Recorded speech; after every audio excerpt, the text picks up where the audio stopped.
रात भर ईरान ने एक बार फिर से इजराइल को दहला कर रख दिया। इजराइल पर दागी है back to back missile. Missile हमले के बाद इजराइल में दहशत, अलर्ट सायरन के बीच मिसाइल की बौछार रात भर आसमान में दिखी है ईरानी मिसाइलें। ये देखिए आप, इजराइल का जो आसमान है वो ईरान के मिसाइल हमलों से चकाचौंध हो गया।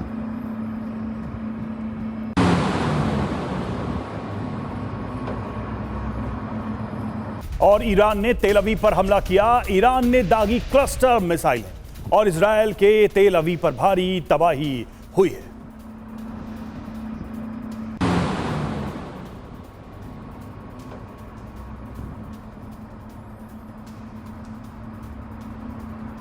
ये देखिए क्लस्टर मिसाइलों के बाद आसमान में किस तरह से हर तरफ इस बॉम्ब के हिस्से नजर आ रहे हैं।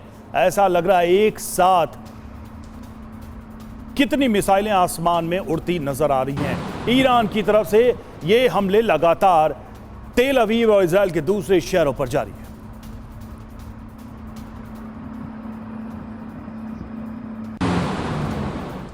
और एक और बड़ी खबर तेल अवीव से ही। तेल अवीव पर ईरान के हमले और तेज हो गए।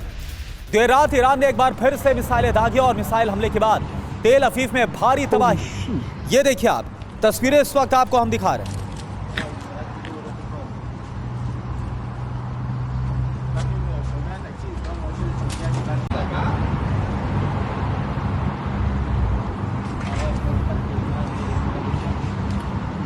और वहीं हमले रोकने में इजरायली आयरन डोम फेल हो गया है। ईरानी मिसाइल अटैक को नहीं रोक पाया। कई मिसाइलें तेल अवीव पर गिरी।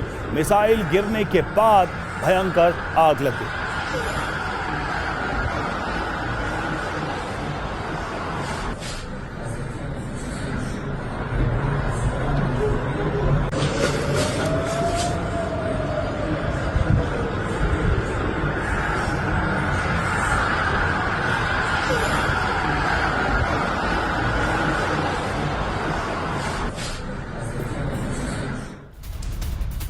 और एक और बड़ी खबर, तेल अवीव में ईरान का हमला नाकाम किया गया। शाहिद ड्रोन को हवा में ही मार गिराया गया। ये देखिए आप, तस्वीर आपको हम दिखा रहे हैं।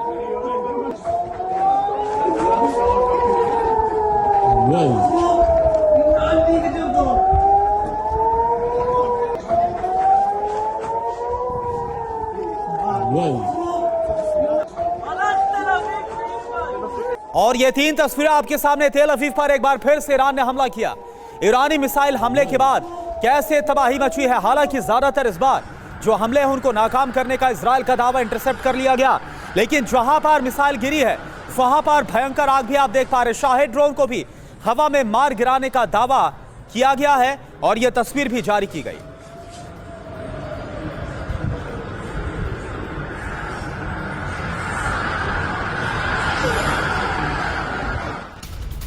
और इधर अश्कलोन में ईरान का मिसाइल से हमला। इजराइल के प्रमुख बंदरगाह पर हमला किया गया है। मिसाइल हमले से नुकसान की खबर नहीं है।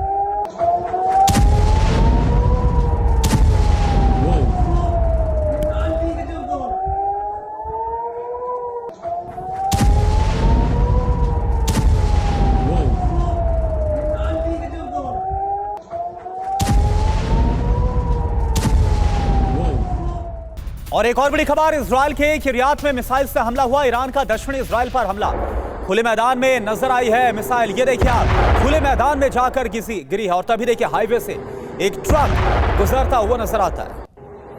और इधर अमेरिकी राष्ट्रपति ट्रंप की ईरान को चेतावनी। बिजली संयंत्रों पर हमले की दी है धमकी।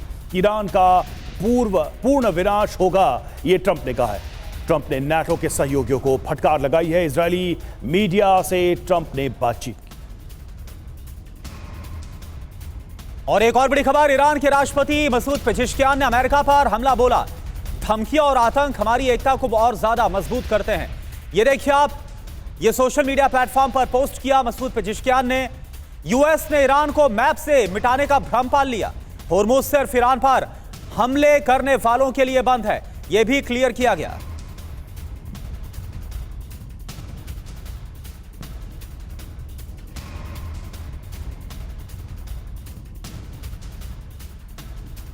और देखिए, इस पर हम विस्तार से आगे चर्चा करेंगे। हमारे साथ खास मेहमान भी स्टूडियो में इस वक्त जुड़ चुके हैं।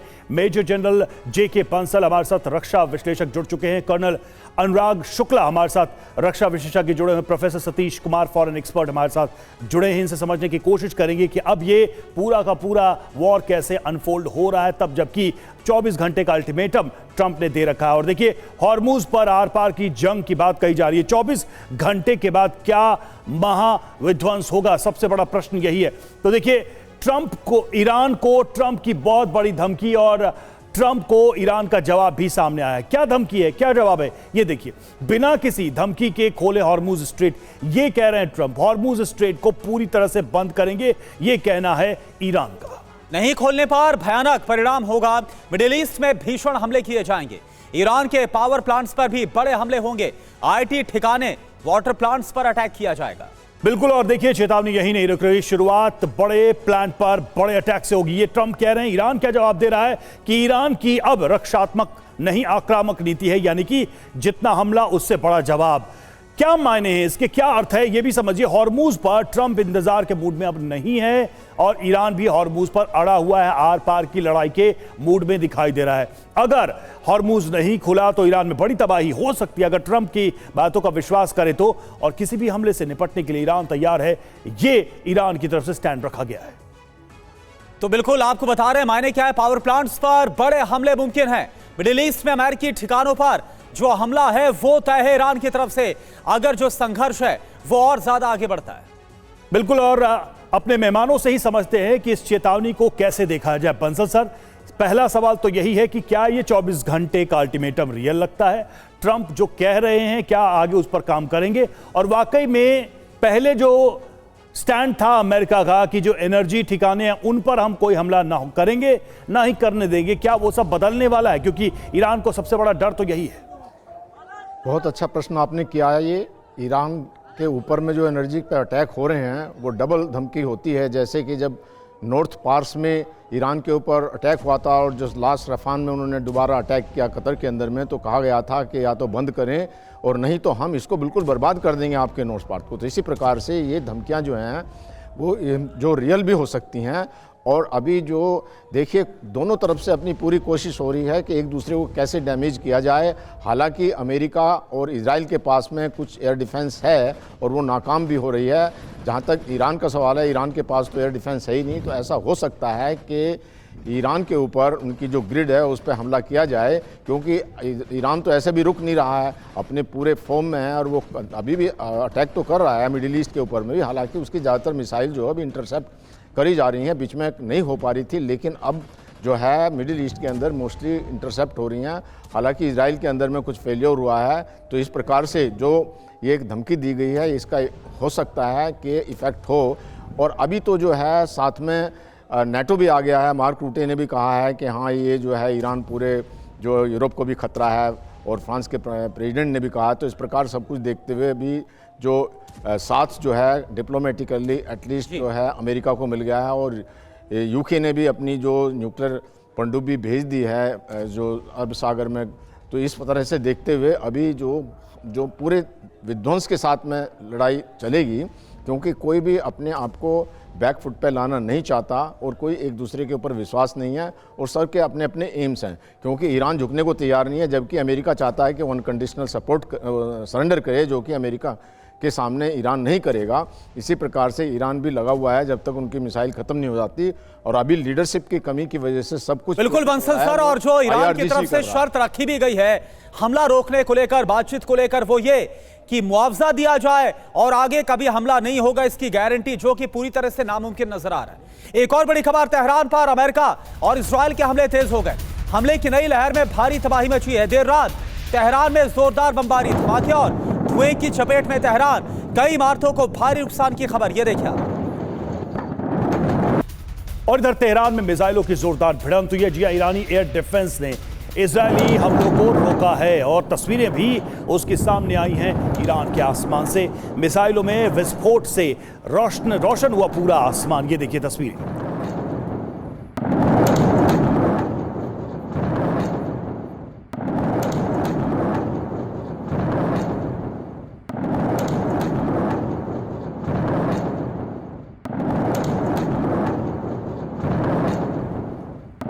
और एक और बड़ी खबर, इजराइल और सऊदी अरब पर ईरान के हमले तेज हो गए।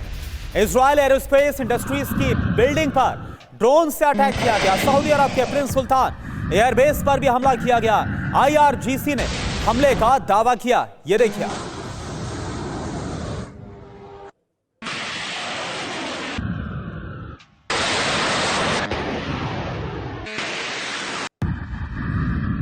वहीं ईरान के विदेश मंत्री का बड़ा बयान सामने आया है। अमेरिका से बातचीत का कोई फायदा नहीं है। ये कौन कह रहा है? ये आरागची कह रहे हैं। बातचीत के दौरान अमेरिका ने हमला किया और अमेरिका ने बातचीत का अनुरोध किया था, ये आरागची कह रहे हैं, लेकिन अब कोई फायदा नहीं है। आरागची क्या कह रहे हैं, क्या आरोप है उनके, अमेरिका पर सुनते हैं। तो देखिए, खाड़ी देशों में महाविस्फोटक हालात हैं।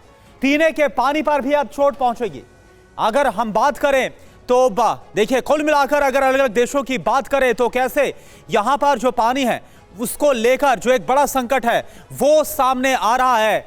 अगर हम देखें डिस्टिलेशन प्लांट की अगर बात करें तो यहां पर कुवैत में है 90%, ओमान में है 86%, इजराइल पर है 75% और सऊदी अरब में 70%। ये एक बड़ा संकट है और यह भी कहा जा रहा है कि पहले जो हमने देखा कि तेल और इसके बाद गैस और इसके बाद अब पानी पर भी बड़ी चोट। बहरीन में 60% और कतर में 50% और UAE में 42%, यानी कि इससे खाड़ी के देशों में एक बड़ा महासंकट पानी का खड़ा होता हुआ नजर आएगा। बहरीन में 60%। अब बड़ी बात अगर हम करें तो ईरान के पास पानी के ज्यादा साधन है, यह इस वक्त देखने को मिल रहा है। इसके अलावा झरने, नदियां और बारिश एक अहम सोर्स है। इसके साथ ही साथ ट्रंप की चेतावनी के बाद अरब देशों पर एक बड़ा जो खतरा है वो बन गया है। हमलों के जवाब में डिसलिनेशन जो प्लांट्स है वहां पर अटैक ईरान की तरफ से किया जाएगा और इससे पानी का संकट आएगा। ईरान के हमलों से मिडिल ईस्ट में होगा पानी का संकट, पानी की समस्या यहां पर गहरा जाएगी। तो ये बड़ी बात नजर आ रही। कर्नल अनुराग सर, एक बात मुझे बताइए कि पहले हमने देखा, ऐसा लग रहा है कि एक एक करके सभी पर संकट आ रहा है। पहले जो तेल के डिपो हैं, रिफाइनरी से वहां पर हमला किया गया और इसके बाद गैस के जो प्लांट्स हैं वहां पर हमला किया गया और इसके बाद अब हम देख रहे हैं कि पानी। ये पैटर्न कैसे आप देख पा रहे हैं, क्या आपको समझ में आ रहा है? जैसे जैसे युद्ध बढ़ता जा रहा है आप देखें कि तबाही की पैरामीटर्स बढ़ते जा रहे हैं। पहले आपने उनके एनर्जी ठिकानों को टारगेट किया, उसके बाद आप उनके खाने पे टारगेट कर रहे हैं, आप पानी पे टारगेट कर रहे हैं, तो अल्टीमेटली उनका पूरा इंफ्रास्ट्रक्चर आप डिस्ट्रॉय कर रहे हैं। तो एक तरह से कोशिश ये की जा रही है कि ईरान के अगर एंगल से देखें तो ईरान के पूरे इंफ्रास्ट्रक्चर को ध्वस्त करना, उनके जितनी ज़्यादा पॉसिबल हो उतना डैमेज करना, ये कोशिश की जा रही है अमेरिका की तरफ से। लेकिन अल्टीमेटली इसका रिजल्ट क्या है वो अभी तक डिफाइन नहीं कर पाए हैं। वो अपने गोल पोस्ट 3-4 बार चेंज कर चुके हैं और उसके बाद भी अभी तक वर्ल्ड को ये नहीं समझ में आ रहा है कि वो एग्जैक्टली चाहते क्या है वहाँ से। ईरान की रिजीम को चेंज करना चाहते हैं, ईरान को डिफीट करना चाहते हैं, क्या चाहते हैं वो एग्जैक्टली समझ नहीं आया है और वो धीरे धीरे फंसते जा रहे हैं। और उनके इस कार्रवाई की वजह से पूरे मिडिल ईस्ट के अंदर एक क्राइसिस आ गया है जो कि उनके पड़ोसी देशों को भी भुगतना पड़ रहा है। आज मिडिल ईस्ट की जितनी भी और कंट्रीज़ हैं उनको भी सेम तरह की सिचुएशन आ गई है जहाँ पे उनके डिसैलिनेशन प्लांट के ऊपर भी हमला हो रहा है, उनके रक्षा ठिकानों पर भी हमला हो रहा है। तो डेफिनेटली ये एस्केलेट होता नजर आ रहा है, वैसा कोई अंत आता नजर नहीं आ रहा अभी। बिल्कुल, और जैसा कि बातचीत के भी रास्ते दिखाई नहीं दे रहे हैं तो सवाल यही है कि क्या जंग के जरिए ही इस युद्ध का आखिरी फैसला होगा। और देखिए, आईडीएफ ने हिजबुल्लाह को धमकी दी है। लेबनान में अभी ऑपरेशन की शुरुआत है, आईडीएफ ने कहा हिजबुल्लाह के कारण लेबनान में तबाही, इजराइल के खिलाफ किसी भी खतरे को तबाह कर देंगे, ये आईडीएफ ने कहा। हिजबुल्लाह को पूरी तरह से समाप्त करना लक्ष्य है। और एक और बड़ी खबर, लेबनान में इजराइल का ताबड़तोड़ हमला। इजरायली एयरफोर्स ने पुल पार की है बमबारी। हमले में पुल का एक हिस्सा बुरी तरह से तबाह हो गया। ये देखिए आप, ये देखिए कितना बड़ा जो गड्ढा है वो आपको नजर आ रहा है।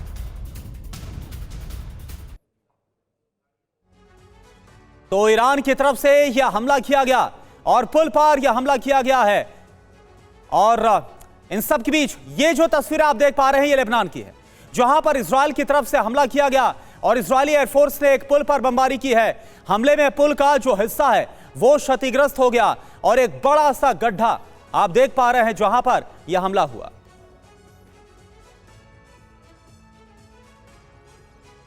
और ईरान के विदेश मंत्री का बड़ा बयान आया है, अमेरिका से बातचीत का कोई फायदा नहीं है, यह आरागची ने कहा है। हमने आपको सुनाया भी ये बयान और देखिए बातचीत के दौरान अमेरिका ने हमला किया, यह आरागची ने आरोप भी लगा।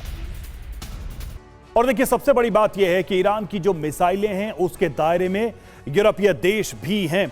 कैसे, ये हम आपको बता रहे हैं। देखिए डिएगो गार्सिया बेस पर हमले के बाद चिंता में है नेटो। लंदन, पेरिस, बर्लिन जैसे शहरों पर खतरा है। नेटो देश तक पहुंच सकती है ईरान की मिसाइल। ईरान की मिसाइल क्षमता पर पश्चिमी देशों में अब अलर्ट है। नेटो अलर्ट मोड पर क्यों है? ईरान ने डिएगो गार्सिया बेस पर हमला किया था। गार्सिया बेस पर 2 बैलिस्टिक मिसाइलें दागी गई थी, हालांकि दोनों बेस तक पहुंचने में सफल नहीं हो पाई।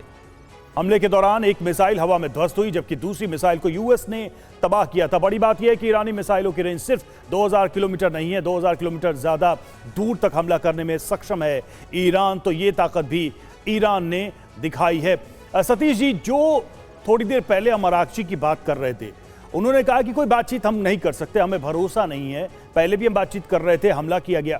क्या यह माना जाए कि बातचीत के दरवाजे अब टोटली बंद हो चुके हैं? और दूसरा ये कि अभी तक जिस चीज का इंतजार अमेरिका कर रहा था, इजराइल कर रहे थे कि आंतरिक दबाव बढ़ेगा ईरान में, अंदर से कुछ विद्रोह होगा, सारी चीजें तो कर ही रहे हैं, लेकिन वो विद्रोह अब नहीं दिख रहा है ईरान के अंदर, न सड़कों पर न सिस्टम में। बिल्कुल रवि, देखिए प्रतिकूल परिस्थितियों में जब बाहरी शक्तियां आक्रामक हो तो उसमें राष्ट्र की जो फीलिंग है वो ज़्यादा मजबूत हो जाती है, और वही ईरान में दिखाई दिया जी। अमेरिका और इजराइल को लग रहा था कि इतने तंग हालत में वहाँ पर रिजीम चेंज हो जाएगा, और वो रिजीम चेंज होने की बजाय वो और मजबूत होता गया, क्योंकि लोगों को लगने लगा कि हम टॉप लीडर को मार दें या टॉप सैनिक अधिकारी को मार दें तो वो ध्वस्त हो जाएगा। वो चीज़ें दिखाई नहीं दी।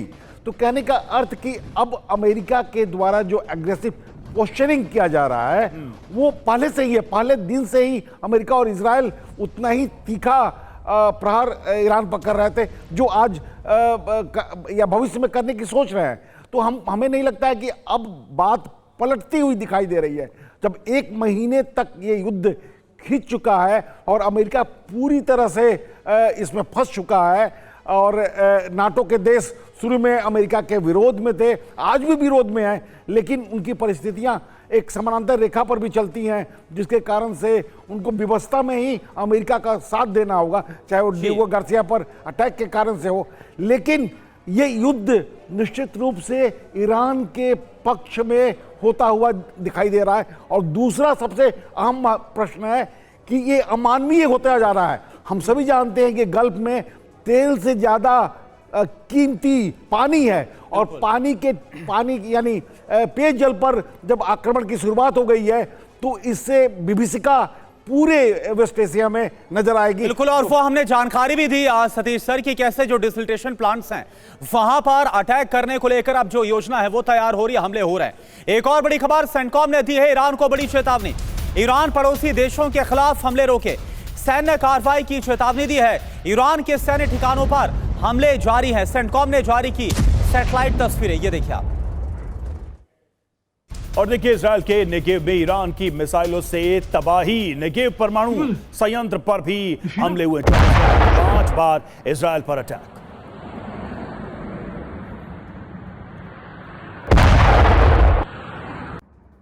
और एक और बड़ी खबर, ईरान के बैजा शहर पर भीषण बमबारी हुई, अमेरिका ने एयर स्ट्राइक की है। शिराज से 55 किलोमीटर दूर हमला हुआ। IRGC नौसेना अड्डे पर हवाई हमला किया गया।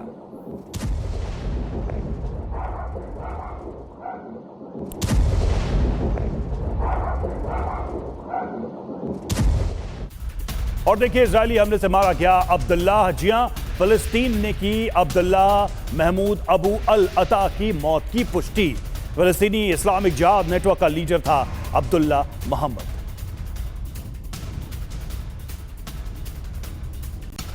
और इजराइल में हमले की कोशिश नाकाम हुई। IDF ने हमास के लड़ाके को मार गिराया। गाजा बॉर्डर के पास IDF ने बमबारी की। इजराइल में घुसपैठ की कोशिश हमास की तरफ से की जा रही थी और इसको नाकाम किया गया। और देखिए इराक के ज़र्फ अल सखर में ड्रोन अटैक हुआ है। पॉपुलर मोबिलाइजेशन फोर्स के बेस पर यह हमला हुआ है। हमले के बाद बिल्डिंग में भीषण आग लग गई। ईरान का समर्थक है पॉपुलर मोबिलाइजेशन फोर्स।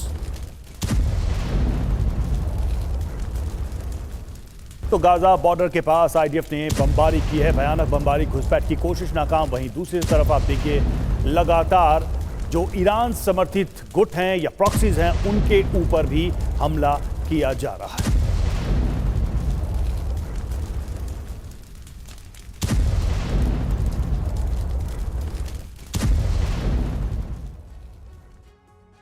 तो ईरान का खतरा, नेटो की तैयारी क्या है? अगर हम बात करें एक एक करके तमाम जो अलग अलग जो नेटो कंट्री से इसको लेकर पूरी डिटेल आपके सामने इंफॉर्मेशन वॉल का रुख करते हैं, बिग वॉल का रुख करते हैं और आपको बताते हैं कि क्या है नेटो की तैयारी। अगर आप यहां पर देखेंगे, ये मैप आपको नजर आ रहा है। सबसे पहले अगर जर्मनी की बात करें तो यहां पर कमांड सेंटर है, कम्युनिकेशन सैटेलाइट्स को भी लगातार यहां पर इससे संपर्क किया जा रहा है। जो रेडार मिसाइल बेस है उसको भी पूरी तरह से एक्टिव किया गया है। रोमानिया की बात करें, यहां पर भी रेडार मिसाइल बेस है। कुछ इस तरीके से जो नेटो है उसने ईरान के खिलाफ अपनी जो तैयारी है पुख्ता कर रखी है। कुछ और बताइए। बिल्कुल, कुछ और देश जैसे तुर्की की बात करें, स्पेन की बात करें, आप देखिए तुर्की में डिफेंस रडार सिस्टम बेस है। स्पेन की बात करें, यहां पर नौसेना बेस है। इन सबको इसलिए भी खतरा है और यहां से इसलिए भी तैयारी है क्योंकि हमने थोड़ी देर पहले एक खबर दिखाई थी कि ईरान ने लगभग 4000 किलोमीटर दूर मिसाइल से अटैक किया है। ऐसे में यह खतरा यूरोपीय देशों को लगने लगा है और ऐसे में आप देखिए अलग अलग बेसिस पर नेटो के जो मेंबर्स हैं, अलग अलग बेसिस पर अलग अलग तैयारी है। कहीं से सर्विलांस, कहीं से नेवी बेस, कहीं से मिसाइल अटैक की तैयारी। यहां पर देखिए सबसे बड़ी बात यह है कि अगर ईरान की तरफ से कोई भी अटैक होता है इस पूरे इलाके में या इन देशों पर, उसे पहले डिटेक्ट किया जाए, ऐसी तैयारी यहां पर दिखाई दे रही है करुणा। और सबसे बड़ी बात है कि इन हमलों को रोकना अब बड़ी प्राथमिकता है क्योंकि नेटो मेंबर्स को आभास हो गया है कि हमले हो सकते हैं। बिल्कुल। और major general J K. Bansal sir, ये जो तैयारी अभी हमने दिखाई है नेटो कंट्रीज की, इसको देखकर क्या लगता है कि ये जो तैयारी है वो रक्षात्मक है या फिर हमला करने को लेकर है? और एक और बात, कुछ देर पहले व्लादिमीर पुतिन का एक बयान हमने दिखाया जिसमें उन्होंने बोला कि जो रूस है वो ईरान का सच्चा दोस्त है। तो क्या सच्चा दोस्त होने के नाते नेटो के जवाब में रूस किसी हद तक भी मदद करने के लिए तैयार रहेगा क्या? देखिए, जो इस समय है वो नेटो की तैयारी रक्षात्मक है क्योंकि प्राइम मिनिस्टर नेतन्याहू ने कहा है कि पेरिस, बर्लिन और रोम जो हैं वो टारगेट पे हैं IRGC के। तो इन सबको देखते हुए उनको तैयारी कर लेनी बहुत ज़रूरी है। जहाँ तक बयान है प्रेसिडेंट पुतिन का, तो वो तो हमेशा कहते ही रहे हैं कि हमारा जो सपोर्ट है ईरान के लिए, और कुछ खबरें ऐसी भी थी कि उन्होंने अभी कुछ S-300 और S-400 भेजे भी हैं, लेकिन पुतिन कुछ कर नहीं पा रहे हैं इजराइल के अंदर में। इजराइल की जो एयर डिफेंस है वो बिल्कुल नाकाम है। हर तरह से किसी की तरह की प्रोटेक्शन नहीं कर पाए, उनके अपने सुप्रीम लीडर की प्रोटेक्शन नहीं कर पाए। जो चाइना का HQ-9 था वो फेल हो गया। तो इन सब बातों को देखते हुए अभी जो है वो अभी जो वो डिफेंसिव में है, लेकिन कहा जाता है कि offence is the best defence. तो कुछ दिन बाद हो सकता है कि अगर किसी तरह का हिमाकत ईरान ने किसी नेटो कंट्री के ऊपर की, कोई भी एक जगह अटैक किया और नेटो के बेस को खतरा हुआ, तो फिर नेटो को इस युद्ध में उतरना पड़ेगा और बिल्कुल नेटो का जो आर्टिकल 5 है वो लागू हो जाएगा। तो इस तरह देखते हैं। और इस बात की संभावना इसलिए भी देखती है कि ट्रंप भी चाहते हैं कि नेटो मेंबर्स इस वॉर को ज्वाइन करें। हालांकि अभी तक उन्होंने अनिच्छा जताई थी, जिससे ट्रंप थोड़े खफा भी थे, नाराज भी थे। लेकिन अगर सिचुएशंस बदलती हैं तो शायद ऐसा हो भी जाए जैसा आप कह भी रहे हैं। और देखिए, दक्षिणी इजराइल पर ईरान का बैलिस्टिक मिसाइल अटैक और डिफेंस सिस्टम ने बैलिस्टिक मिसाइल को हवा में रोका। बैलिस्टिक मिसाइल रोके जाने का वीडियो जारी किया है। SM-3 या एरो 3 इंटरसेप्टर से रोके जाने की खबर है। हवा में ही बैलिस्टिक मिसाइल को नष्ट किया गया।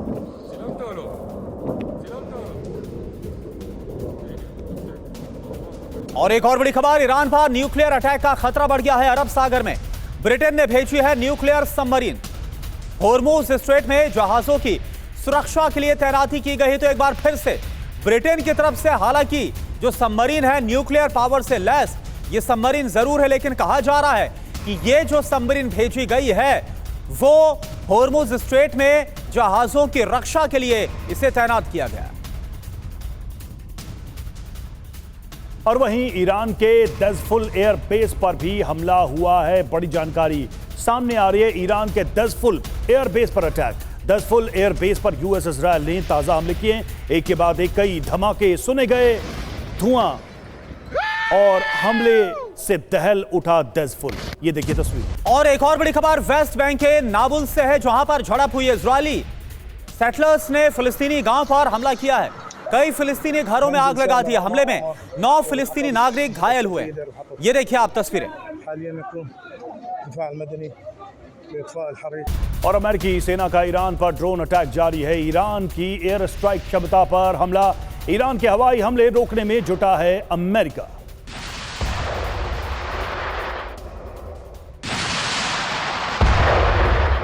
और एक और बड़ी खबर, ईरान ने सऊदी अरब पर हमला सीमित करने का फैसला लिया है। सऊदी अरब की सैन्य कार्रवाई को तेज होने का डर है। मीडिया रिपोर्ट्स के हवाले से खबर कि ईरान अब सऊदी अरब पर जो अपने हमले हैं वो अब सीमित करे।